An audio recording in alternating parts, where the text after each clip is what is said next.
નમસ્તે વિદ્યાર્થી મિત્રો, ડિજિટલ વિદ્યાલય યુટ્યુબ ચેનલમાં તમારું સ્વાગત છે. વિદ્યાર્થી મિત્રો, આજના વિડીયોમાં આપણે વાત કરવાના છીએ કે જે આપણી જે મોસ્ટ ટાઈમ્પિક ક્વેશ્ચન છે એની સિરીઝ જે ચાલુ છે એમાં આજના વિડીયોમાં જોવાના છે આપણે ધોરણ 10 વિશે તમારું વિજ્ઞાન જે છે એમાં ચેપ્ટર નંબર 8 છે આનુવંશિકતા અને ઉદ્વિકાસ. આ ચેપ્ટર છે એના મોસ્ટ ટાઈમ્પિક ક્વેશ્ચન છે જોવાના છીએ, બરાબર. તો ચાલો આપણે શરૂઆત કરીએ. પહેલાં તમે ચેનલમાં નવા હો અને ચેનલને સબસ્ક્રાઈબ ન કરી હોય તો આપણી ચેનલ છે એને સબસ્ક્રાઈબ કરી નાખો અને બાજુમાં જે બેલ આઇકન છે એ દબાવી દો, જેથી કરીને જેવો પણ નવો વિડીયો આવે તરત તમારા સુધી પહોંચી જાય.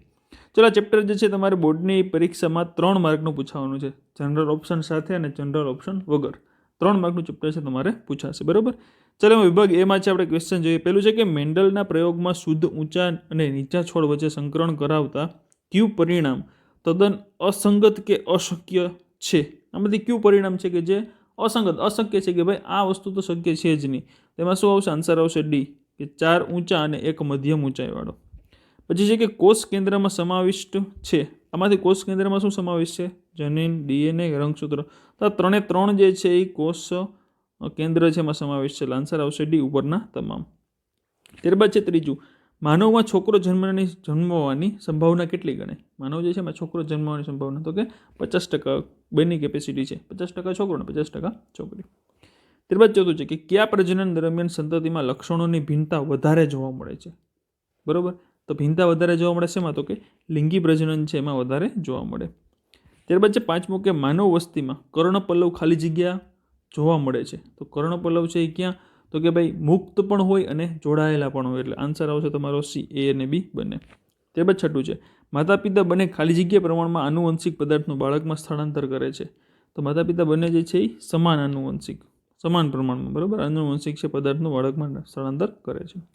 ત્યારબાદ સાતમું છે ઊંચા છોડ અને નીચા છોડ વચ્ચે સંકરણથી પ્રથમ પેઢીમાં કયા પ્રકારની સંતતિ પ્રાપ્ત થઈ હતી? તો એમાં શું હતું? ઊંચા નીચા બંનેનું સંકરણ કર્યું તો પ્રથમ પેઢીમાં છે બધા જ છોડ કેવા હતા? ઊંચા હતા. આન્સર આવશે તમારો એ. ત્યારબાદ છે આઠમું, મેન્ડલના પ્રયોગમાં F1 પેઢી જે ઊંચા છોડવાળી હતી તેમાં સ્વપરાગ નયન કરાવતા શું થયું હતું? તો સ્વપરાગ નયન કરાવતા 1/4 સંતતિ જે છે એ 4માંથી 1 સંતતિ છે એ નીચા છોડવાળી હતી, બરાબર. ચાલો, ત્યારબાદ છે નવમું, ટી એટલે ટી અને સ્મોલ ટીમાં ટી પ્રભાવી જનીન છે. કારણ કે તો કે એનું કારણ એ છે કે ટી છે એ એકલો જ ઊંચા છે એ બનાવવા પર્યાપ્ત છે. ટી જે એકલો જ છે કે એકલો જ છોડ ઊંચા બનાવવાનો પર્યાપ્ત છે, કેપિટલ ટી જે છે. ત્યારબાદ 10મું છે કે ડીએનએનો ભાગ કે જેમાં પ્રોટીન સંશ્લેષણ માટે સૂચના હોય છે તે પ્રોટીનનો ખાલી જગ્યા કહેવાય. ડીએનએનો ભાગ હોય એ શું કહેવાય? તો કે પ્રોટીનનો જનીન કહેવાય. શું કહેવાય? જનીન. ત્યારબાદ 11મું છે જાતિઓ કે સજીવોનું ખાલી જગ્યા તેના વિકાસના સંબંધનું પ્રતિબિંબ છે. તો શું આવે? જાતિઓ કે સજીવો જે છે એનું વર્ગીકરણ. આન્સર આવશે એ પ્રભાવી છે. ત્યારબાદ એમસીક્યુ પછી આપણે ખરા ખોટા વિધાન છે જોઈ લઈએ. આપણે એમાં પહેલું છે કે ભાઈ વિધાન સાચું છે ખોટું? F2 પેઢીમાં 1/4 છોડમાં નીચા પણ જોવા મળે. તો આ વિધાન કેવું છે? ખરું. કારણ કે હમણાં જ આપણે આગળ એમસીક્યુ છે પણ જોયો. તે પછી કે મેન્ડેલ ચણાના છોડમાં અનેક વિરોધાભાસી લક્ષણોનો અભ્યાસ કર્યો હતો. આ વિધાન કેવું છે? ખોટું છે. ત્યારબાદ 14મું છે માનવમાં પ્રત્યેક લક્ષણ પિતૃઓના ડીએનએથી પ્રભાવિત હોઈ શકે છે. તો આ વિધાન કેવું છે? સાચું છે. ત્યારબાદ છે કે સ્મોલ ટી જે છે એ પ્રચલન લક્ષણ છે જે વનસ્પતિમાં ઊંચાઈ પ્રેરે છે. તો આ વિધાન કેવું છે? ખોટું. ઊંચાઈ માટે કેપિટલ ટી આપણે હમણાં આગળ જોયું. ત્યારબાદ છે કે મેન્ડેલના પ્રયોગમાં F1 પેઢીમાં બંને પિતૃના લક્ષણો અવલોકનોમાં મળ્યા. આ વિધાન કેવું છે? સાચું છે. ત્યારબાદ આગળ જોઈએ આપણે ખાલી જગ્યા જોઈએ. ત્યારબાદ ખરા ખોટા પછી કે સફળ ભિન્નતાઓ ખાલી જગ્યા પ્રજનન દ્વારા જ પ્રાપ્ત થાય છે. તો સફળ ભિન્નતાઓ જે છે એ લિંગી પ્રજનન દ્વારા જ પ્રાપ્ત થાય છે. લક્ષણોનું નિયંત્રણ ખાલી જગ્યા દ્વારા થાય. લક્ષણોનું નિયંત્રણ કોના દ્વારા થાય? તો કે લક્ષણ નિયંત્રણ જે છે એ જનીનો દ્વારા થાય. કોના દ્વારા થાય? જનીનો દ્વારા. ત્યારબાદ છે 19મું, આનુવંશિકતાના નિયમો આપનાર વૈજ્ઞાનિક. ચલો, આનુવંશિકતાના નિયમ આપણે કોણ? તો કે મેન્ડલ, બરાબર. ત્યારબાદ છે સજીવોની સમાન ડિઝાઇન માટે ખાલી જગ્યા મહત્વની છે. તો સજીવોની સમાન ડિઝાઇન જે છે એના માટે શું મહત્વનું છે? તો કે પ્રજનન ક્રિયા, બરાબર. પછી પિતા તરફથી વાય રંગસૂત્ર પ્રાપ્ત કરતા સંતતિ ખાલી જગ્યા બને. ચાલો, આ આન્સર જે છે એ કોમેન્ટમાં બધા મિત્રો જણાવશે, બરાબર. પછી ડીએનએમાં ફેરફારના કારણે ખાલી જગ્યા લક્ષણ અસ્તિત્વમાં આવે છે. તો શું આવે? ફેરફારના કારણે આનુવંશિક જે છે એ લક્ષણ જે છે એ અસ્તિત્વમાં આવે. મનુષ્યના દૈહિક કોષમાં ખાલી જગ્યા જોડે રંગસૂત્ર આવેલું હોય. કેટલી રંગસૂત્રની જોડ હોય? આ આન્સર પણ બધા મિત્રોએ જે છે એ કોમેન્ટ કરવાનું છે, 22, 23 કે 46, બરાબર.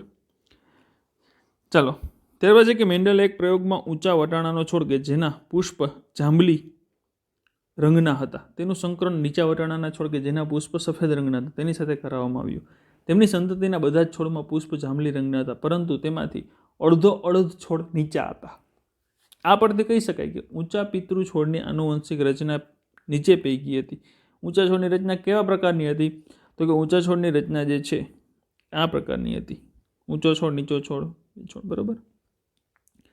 ચાલો, ત્યારબાદ છે કે એક અભ્યાસ પરથી જાણી શકાયું કે આછા રંગની આંખોવાળા બાળકોના પિતૃ એટલે માતા પિતા આંખો પણ આછા રંગની છે. તેના આધારે શું કહી શકીએ કે આંખોના આછા રંગનું લક્ષણ પ્રભાવી છે કે પ્રજનન છે? તમારા જવાબની સમજૂતી આપો. હવે આંખોના જે રંગનું લક્ષણ જે છે એ પ્રભાવી કે પ્રજનન છે એવું આપણે કહી શકીએ નહીં, કારણ કે બંને અલગ અલગ લક્ષણ જે છે એનો અભ્યાસ કર્યા સિવાય આપણે એમને ડાયરેક્ટ ન કહી શકીએ કે ભાઈ અભિવ્યક્તિ વિશે આપણે કહી ન શકીએ કે શું છે, બરાબર. એટલે એમને આપણે એને કહી શકીએ નહીં. ત્યારબાદ છે કે કૂતરાની ચામડીના પ્રભાવી રંગને જાણવા માટેના હેતુથી એક પ્રોજેક્ટ બનાવો. તો પ્રોજેક્ટ કેવો? પ્રભાવી જનૂન જે છે એ સફેદ માટે W કેપિટલ, સ્મોલ માટે મીન્સ કે જે પ્રભાવી જનીન છે એના માટે કેપિટલ, અને પ્રચ્છન્ન જે જનીન જે છે એના માટે સ્મોલ. એટલે કે આ છે એ સફેદ રંગ અને આ છે એ કાળો રંગ, બરાબર. એ બંનેનું છે, તમે બનાવી શકો છો. એમાં F1 પેઢી તમે એની કરો, કૂતરા વચ્ચે સ્વફલન કરાવો, એમાં શું થાય, બરાબર, નર અને માદામાં. અને F2 પેઢીમાં કરો એટલે તમને આન્સર છે એનો મળી જાય. ત્યારબાદ છે કે 27મો, સંતતિ કે બાળ પેઢીમાં નર તેમજ માદા પિતૃઓ દ્વારા આનુવંશિક યોગદાનમાં સરખી ભાગીદારી કેવી રીતે સુનિશ્ચિત કરી શકાય? જો આપણે ખ્યાલ છે કે પુરુષનું જે છે સંતતિનું નિર્માણ થાય કે બંનેનું સરખું જ યોગદાન હોય. હવે પુરુષ હોય તો એમાં કયું રંગસૂત્ર હોય? XY હોય, અને સ્ત્રીમાં શું હોય? XX હોય. હવે જો પુરુષનું એક રંગસૂત્ર છે સ્ત્રીના X રંગસૂત્ર સાથે મળે એટલે XX મળે, તો ત્યાં શેનો જન્મ થાય? તો કે છોકરીનો, બરાબર. અને પુરુષનું Y રંગસૂત્ર સ્ત્રીના X રંગસૂત્ર સાથે મળે, બરાબર, એટલે XY જે છે રંગસૂત્ર થાય, બરાબર. તો ત્યાં શેનો ચાન્સ છે? તો કે છોકરાનો. તો એટલે બંનેની જે આપણે કહીએ કે ભાઈ કેટલા ટકા છે એ ભાઈ જન્મી શકે, તો 50% જે છે શક્યતા એ છોકરો જન્મવાની, 50% છે છોકરી જન્મવાની શક્યતા છે, બરાબર. પછી ત્યારબાદ છે કે પ્રજનન દરમિયાન ભિન્નતાઓનું સંચયન આકૃતિ દોરી સમજાવો. પ્રજનન દ્વારા જે ભિન્નતા જે છે એનો આકૃતિ દોરી સમજાવવાનું છે. તો ખાસ આ ક્વેશ્ચન છે કરેલી જો, મોસ્ટ ટાઈપી ક્વેશ્ચન છે બધા છે. પછી આનુવંશિકતાના નિયમોમાં મેન્ડલનું યોગદાન જણાવો. મેન્ડલે જો આપણે જે કહીએ કે ભાઈ કેમાં કઈ રીતે, કે વટાણાના ઊંચા છોડ, નીચા છોડ, પછી બીજનો રંગ પીળો અને લાલ છે, બીજની સપાટીવાળું છે, સફેદ પુષ્પ કે જાંબલી પુષ્પ, બરાબર. પછી મેન્ડલ માટે વટાણાના ઊંચા છોડ, નીચા છોડ છે એને પસંદ કર્યા હતા, બરાબર, એમાંથી એને એનું પછી આગળ આ જે છે તમારે ડિટેલમાં લખવાનું છે. પછી મેન્ડલના પ્રયોગો દ્વારા કઈ રીતે સમજી શકાય કે લક્ષણો પ્રભાવી અથવા પ્રજનન હોય? તો એના માટે આપણે ખ્યાલ છે કે આ બે આમ તો સેમ ક્વેશ્ચન જ થઈ ગયા, બે એક સરખા જ છે, પણ થોડુંક વટાણાના છોડ પર વધારે એમાં બહાર મૂકેલો છે. સેમ જેવા વટાણાના છોડવાળો છે એટલે એક ક્વેશ્ચન તમને ઘણી બધી રીતે પૂછાઈ શકે છે. આ રીતે પૂછાય કે મેન્ડલના વટાણાના છોડ પર પ્રયોગનું વર્ણન કરી લક્ષણોની આનુવંશિકતા અંગે સમજાવો. તો સેમ એમાં આન્સર છે એ સેમ જ આવશે, કાંઈ અલગ આવશે નહીં, બરાબર. એટલે આ રીતે પણ ક્વેશ્ચન તમને પૂછી શકે, બરાબર. પછી કે જનીનો લક્ષણોને નિયંત્રિત કરે છે, સમજાવો. જનીનો જે છે લક્ષણોને નિયંત્રિત કરે, કે જેને આપણે શું કહેવાય, જનીન એટલે શું? તો કે DNA, બરાબર છે. આપણે કંઈ DNAમાં જે વારસાગત છે આવ્યું છે, બરાબર. એટલે વિવિધ લક્ષણો જે છે એ DNA તો એટલે કે જનીન લક્ષણો જ આપણે બધા જે છે એ આવતા હોય, બરાબર. પરિવર્તન ક્યારે આવે? પરિવર્તન આવે તો શેનું આવે? તો કે પ્રોટીનની કાર્યક્ષમતા ઓછી હોય, ઉત્સેચક છે એની કાર્યક્ષમતા ઓછી હોય, અંતઃસ્ત્રાવો છે એનું નિર્માણ છે ઘટી જાય, બરાબર, ઊંચાઈ ન વધતી હોય, નીચી રહી જાય, બરાબર. એટલે નિયંત્રિત છે DNA છે બધું કરતું હોય છે. ત્યારબાદ છે કે બીજનો આકાર અને રંગ બે લક્ષણોનું વારસાગમન ચાર્ટ આપી સમજાવો. બીજનો આકાર અને રંગ, બરાબર. આ પણ ખાસ મોસ્ટ ટાઈપી ક્વેશ્ચન છે, એ કરી લેવાનો છે, બરાબર. ત્યારબાદ છે કે ભાઈ 34મું, લિંગ નિશ્ચયન એટલે શું? માનવમાં બાળકનું લિંગ નિશ્ચયન કેવી રીતે થાય છે સમજાવો. તો લિંગ નિશ્ચયન એટલે કે જે બાળક ગર્ભમાં જ હોય અને આપણે નક્કી કરીએ શું છે, સ્ત્રી છે કે પુરુષ છે, એને શું કહેવાય? લિંગ નિશ્ચયન કહેવાય, બરાબર. લિંગ નિશ્ચયન છે આનુવંશિકતા ઉપર આધાર, એટલે કે જે પિતૃ સજીવ છે એનામાંથી જે જનીન હોય, બરાબર, એ લિંગ નિશ્ચયન કરે. કે મોટાભાગે માતા અને પિતાના રંગસૂત્રો છે, બરાબર, એમાં દૈહિક રંગસૂત્રો છે કે જેની સંખ્યા કેટલી હોય? તો કે 22 સંખ્યા હોય. અને સ્ત્રીઓમાં છે એ 23મી જોડ હોય. કે જેને શું કહેવાય XX રંગસૂત્ર હોય છે. એટલે પૂર્ણ બે ભેગા થઈને રંગસૂત્રો છે બનતા હોય છે, બરાબર. એટલે આપણે ખ્યાલ છે કે ભાઈ જો પુરુષનું X રંગસૂત્ર છે એ સ્ત્રીના X રંગસૂત્ર સાથે મળે તો છોકરીનો જન્મ થાય, અને પુરુષનું Y રંગસૂત્ર છે સ્ત્રીના X રંગસૂત્ર સાથે ફલન થાય તો છોકરો જન્મે છે, બરાબર.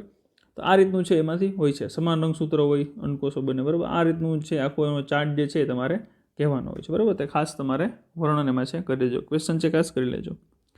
પછી છે કે શુદ્ધ ઊંચા, બરાબર. શુદ્ધ ઊંચા જે TT, શુદ્ધ ઊંચા એટલે 2 T કેપિટલ અને શુદ્ધ નીચા એટલે 2 સ્મોલ t, એ જે છે વટાણાના છોડ વચ્ચે સંકરણ કરાવતા F1 પેઢીમાં કેવા છોડ મળે છે અને જોડીમાં રહેલા જનનોમાં કયા જનીનો પ્રભાવી છે અને કયા જનીનો છે એ પ્રચ્છન્ન છે જણાવો. તો ખાસ આ ક્વેશ્ચન મોસ્ટ ટાઈમ બી છે.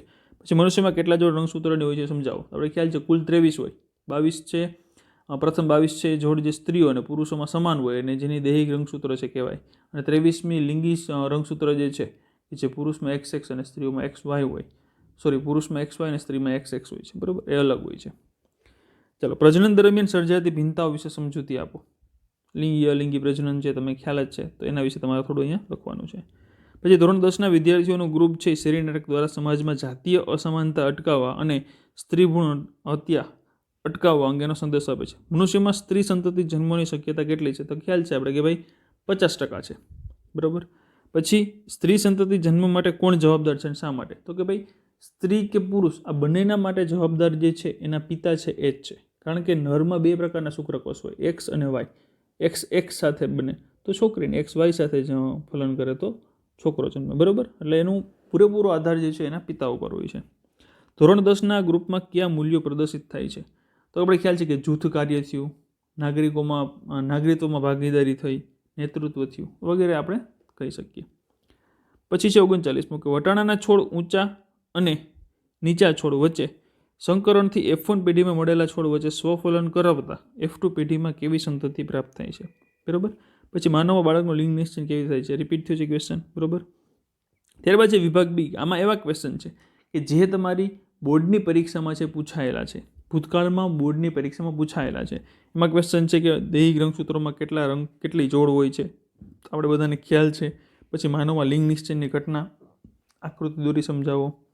પછી રમેશને 2 પુત્રીઓ છે, તેની પત્ની માયા ગર્ભવતી છે. રમેશની પુત્ર મહેચ્છા લીધે માયાને સોનોગ્રાફી દ્વારા ગર્ભ પરીક્ષણ કરવા દબાણ કરે છે. તો પુત્ર કે પુત્રીના જન્મ માટે જવાબદાર કોણ? પિતાનું રંગસૂત્ર કે માતાનું રંગસૂત્ર? પછી આ આપણે કર્યો છે હમણાં, બધાને જવાબ આવડતો જ હશે. પછી રમેશની 2 પુત્રીના કિસ્સામાં કયું રંગસૂત્ર આનુવંશિક દ્રષ્ટિએ પ્રાપ્ત થયું નહોતું? ગર્ભ પરીક્ષણ ગેરકાયદેસર છે, શા માટે? બરાબર.